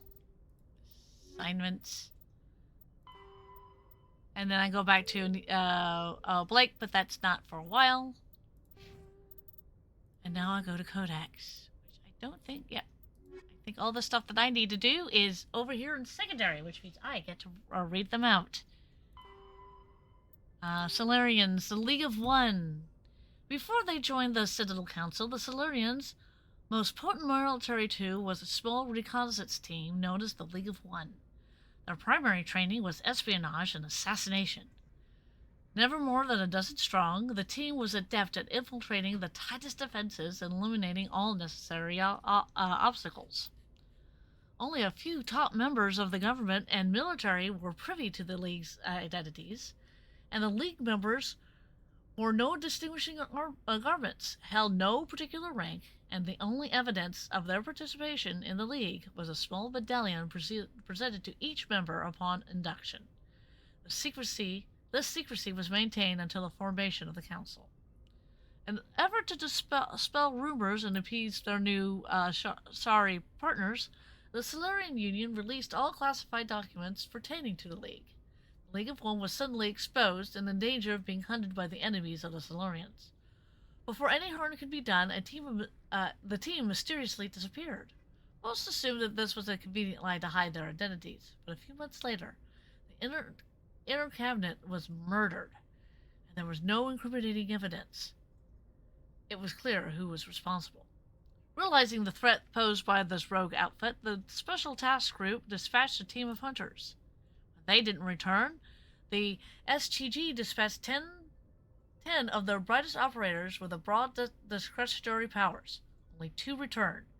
They reported no evidence of the League. No further incidents were reported, and it was assumed that the League were wiped out. Some recently declassified documents, however, have suggested that there may have been a 13th member who eluded the Solarian military. Ooh. Extinct races, Prometheans, data disks. Despite all the evidence confirming the existence of Prometheans, little is known about their culture society. From time to time, dig sites will yield new clues, but after 50,000 years of decay, little value is unearthed. Recent research have focused on the discovery of Prothean data disks. On their own, they are frail and rarely found in one piece. Occasionally, however, an intact disk will be discovered within a console or reading device. To date, over 3,000 disks have been recovered, and a few of those have been restored to the point of where researchers can begin analyzing them. Though it may be some time before scientists discover a way to transfer the data off the disks, there are currently to consider the most tangible leads for learning more about the Promethean culture. Ooh. Oh, that is just so cool. That is just so cool.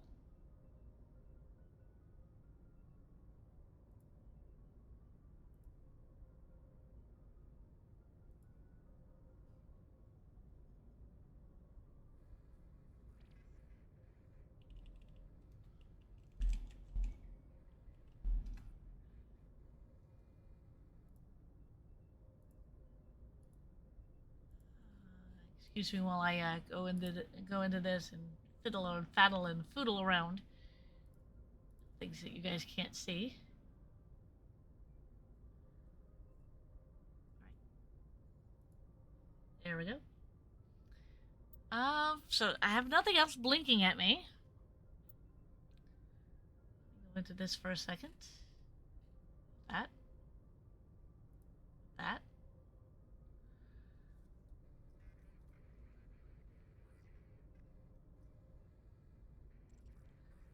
Let's see.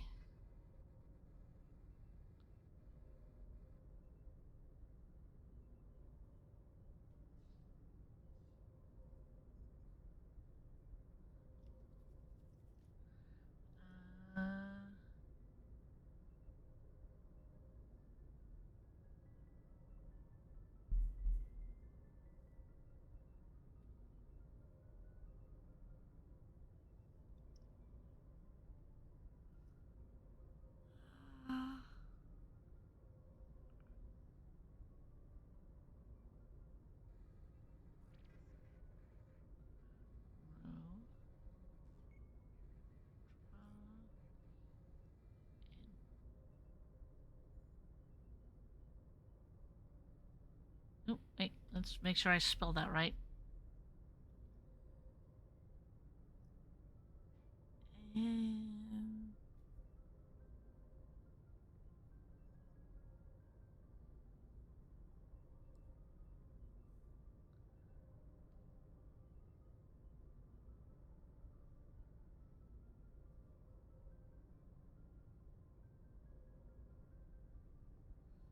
Okay.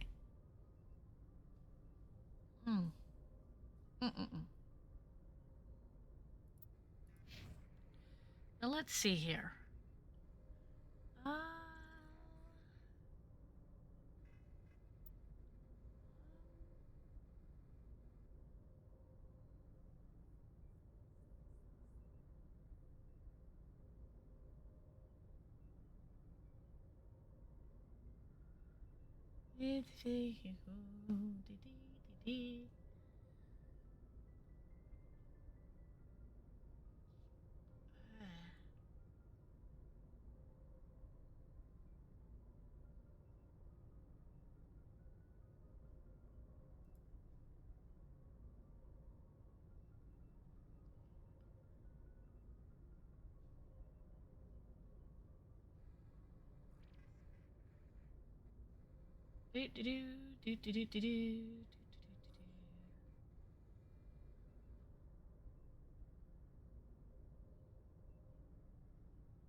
Alright. Hey.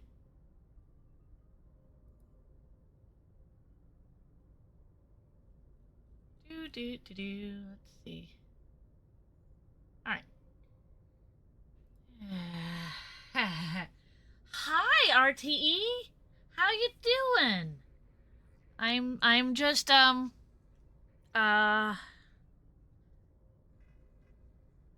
I was just planning out what I'm going to be doing for the next few. I've read out my codex. I'm going to look at my equipment here.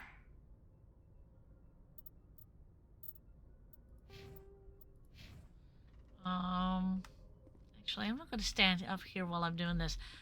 Ooh.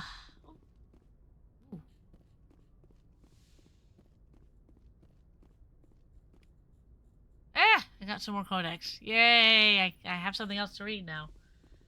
Walks in with a Chipotle bag and sits down at a table and watches the show. Very nice. I like it. I like it. Very nice.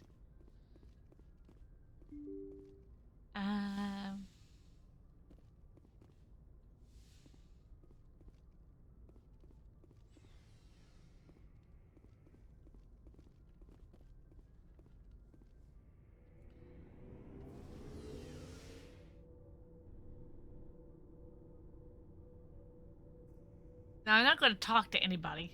I might talk to Liara, but probably not right this very second. I am going to go over here. Go bonk.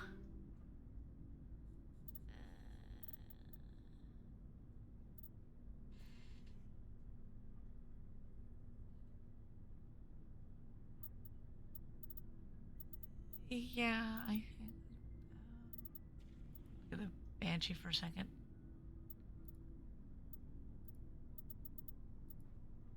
Whew. No, I think I'm going to put that one on me. Let's see. Why do I have 3 of those? Oh, the katana is nice. Scimitar's not that far off.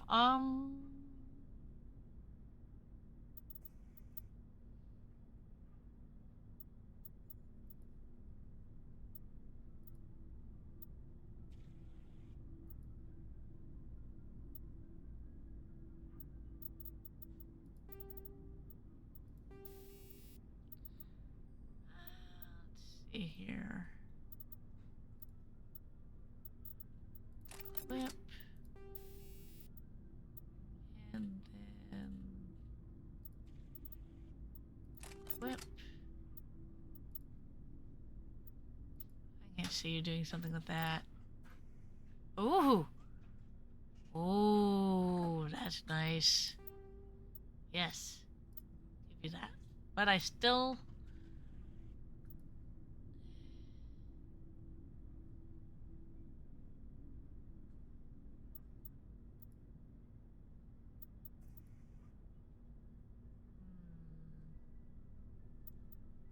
Yeah, I think I'm going to give you that.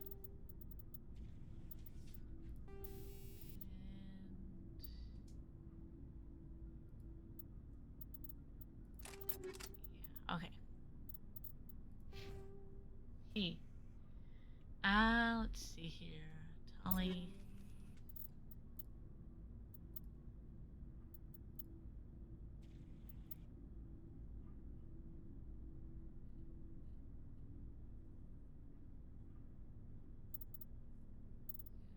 That. Yes.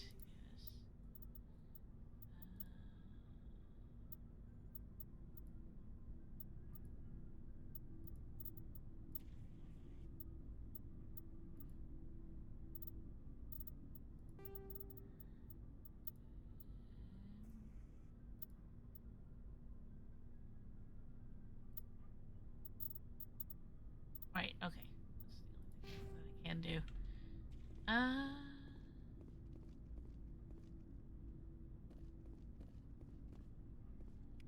Ooh, I got another. Wow. Okay. I've got a couple more things that I can read out before I end this lovely stream.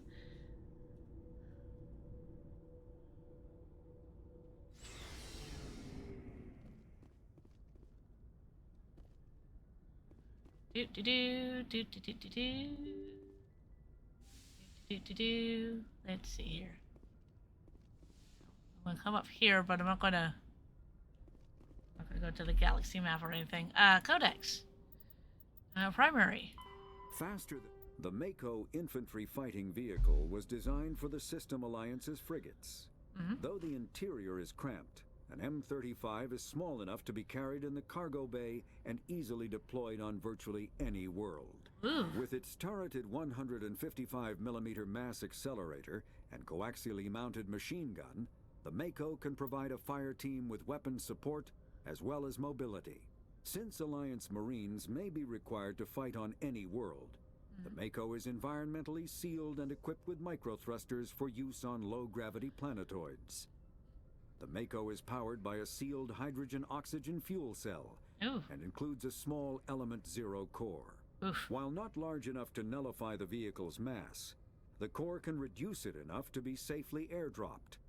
When used in conjunction with thrusters, it also allows the Mako to extricate itself from difficult terrain. Oh, that is nice.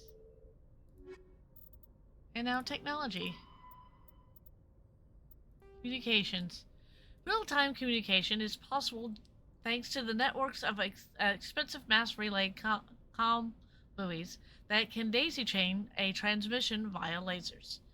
Comm buoys are maintained in patterns built outward from each mass relay.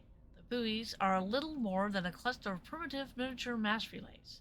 Each individual buoy is connected to a partner on another buoy in the network, forming a corridor of low mass space. Tight beam communication lasers are piped through these tubes of faster than light space, allowing virtually instantaneous communication to anywhere in the network. The networks connect across regions by communications lasers through mass relays. With this system, only communications delay is light lag between the source or the destination and the closest buoy.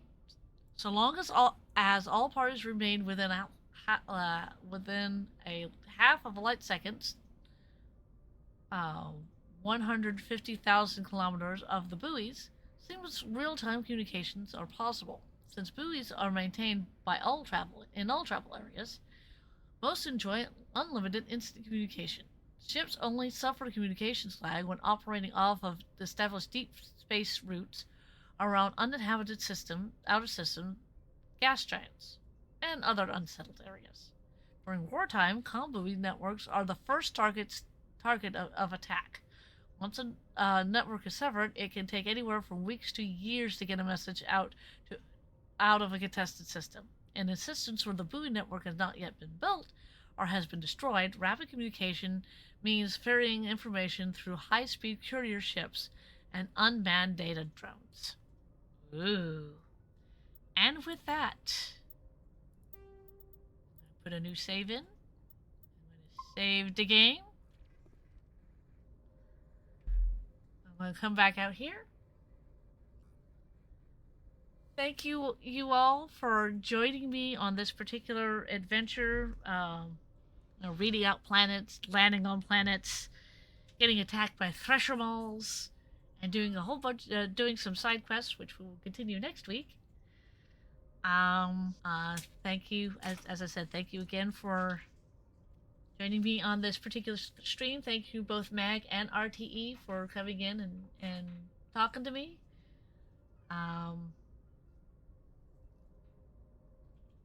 Transition into that.